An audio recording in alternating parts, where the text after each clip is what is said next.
So I've got a very complicated problem, and it has to do with this lawnmower that I fixed and want to sell. But what's the problem then? Well, in the last video, it had a very interesting way of starting which we need to fix along with some dreaded maintenance to do as well.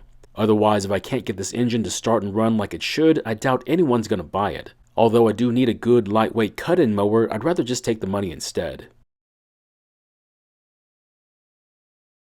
So in today's video, we're going to be looking at this Yard Machine's lawnmower, and the problem is that we need to find out why it's not starting like it should be, and we also need to check the valve lash, but I'm still undecided if we really need to. Now, when we get to that point of the video, I'll explain why I'm hesitating so much, but I think it makes perfect sense. Now, I'm going to try and repair this lawnmower, but yours might be different, so this might not work on yours. So if things are not working out for you, like in this video, please ask about it, and I'll be glad to answer your questions. So let me explain what happened in the last video. I unfortunately made the mistake of not taking off the carb to work on it. Instead, I only dropped the fuel bowl in an attempt to save some time, which didn't work out like I wanted it to. So it's believed that there's still some of this weird jelly in the fuel system, and that might be the reason why it started so poorly. Now, on this particular day, it happened to be very cold, but the engine is still a bit warm since I had it running for a shorts video. So I'm not sure how it's going to affect it, but I want to try and start it to not only show you the problem, but also to empty the fuel out of the system.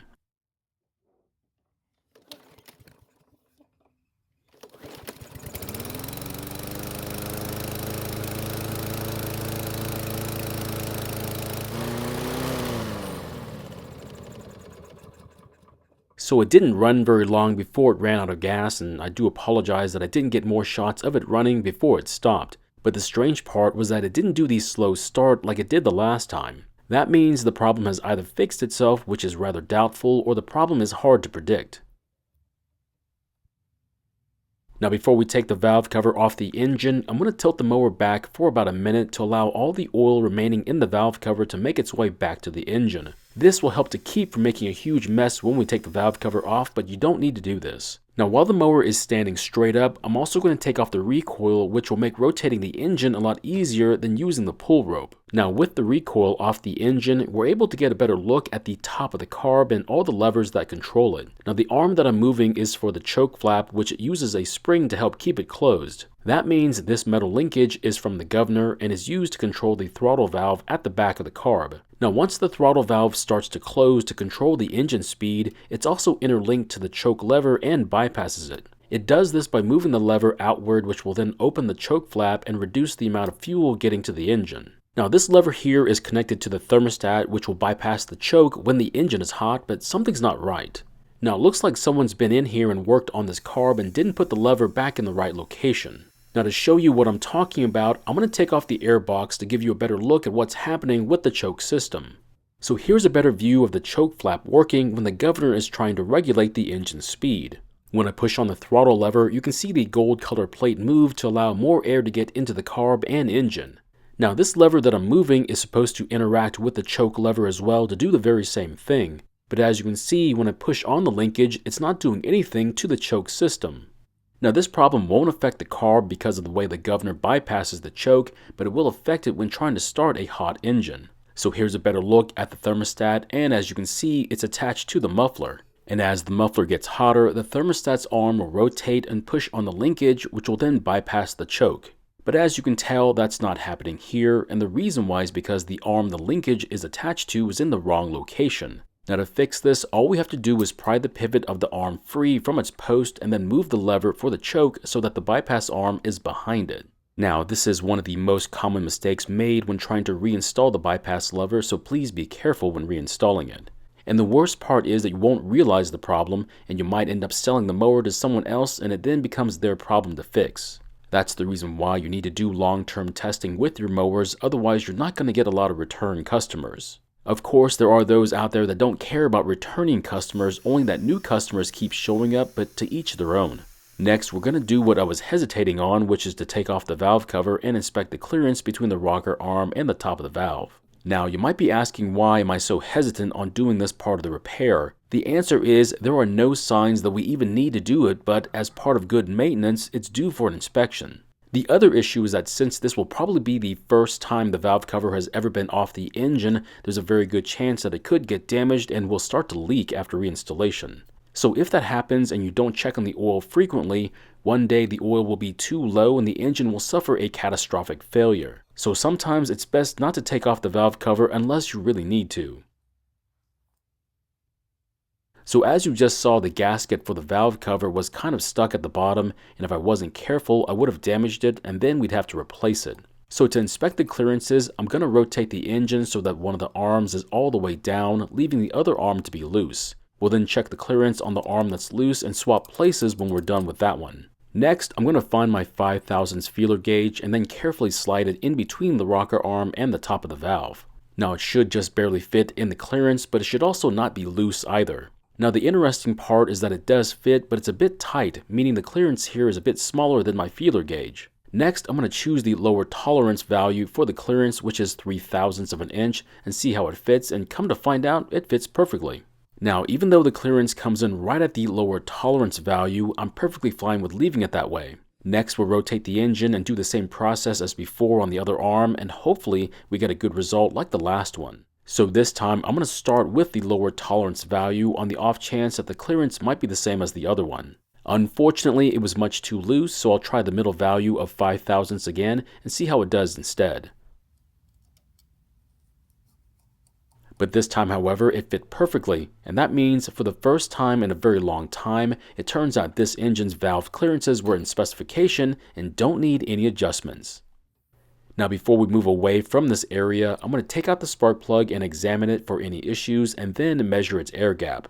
Now it's quite obvious that it's covered in a lot of excess carbon, which makes sense considering what we saw earlier with the choke system. Now I could use my torch and burn off all the extra carbon, but once we fix all the issues, all the extra carbon should disappear on its own. So next, I'm going to use my 25 thousandths feeler gauge to see how it fits in the gap, and it turns out to be a bit loose. I'll then gently tap the plug on the table to close up the gap and then measure it again.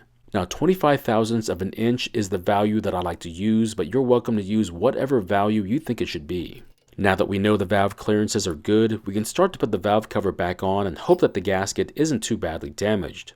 So I'm not sure why, but some gaskets for the valve covers are made out of rubber, while others are like this one, which is a really thick paper material. And if you're not careful when taking off the valve covers from the engine, you're going to damage them and you'll have to replace them later on.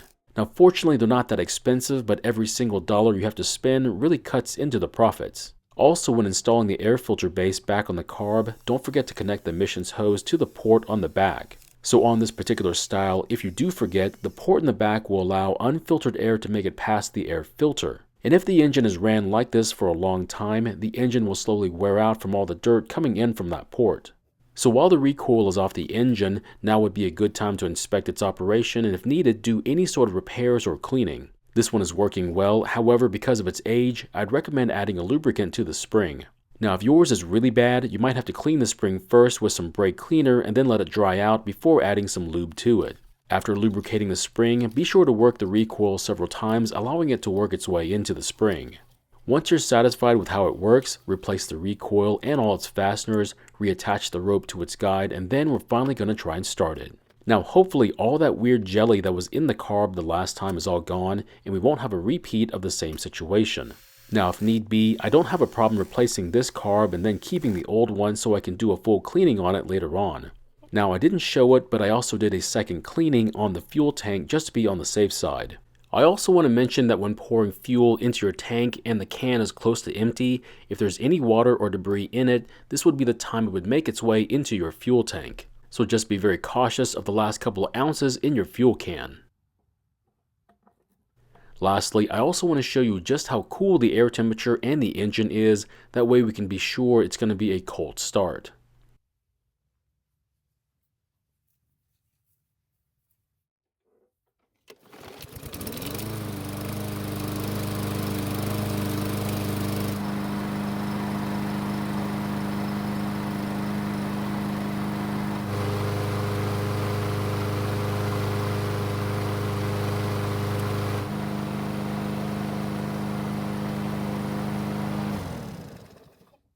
So this time it started without any issues, which is great news. Now, I'm not sure why I didn't do another hot restart, but during my long-term testing, everything worked out fine and hot starting was not an issue.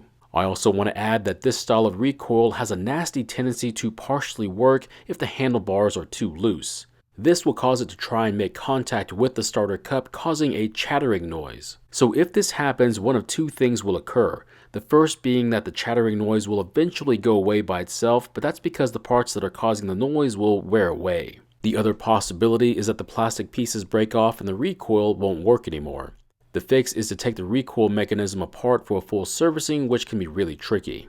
Now, as for this mower, all we have to do is mow the yard with it, start and stop it a couple of times, and then make sure there are no fuel or oil leaks, and if everything goes well, blow it off and it'll be ready to go. So my question is, would you have bothered to take off the valve cover to inspect the valve clearances even though there were no signs that you needed to, like it was on this mower? Or would you have done it just to make sure, but at the same time risking a possible oil leak in the future? Thank you for watching. I really do appreciate your time here. Please feel free to ask me any questions about this project or about your own projects, and I hope to see you in the next video.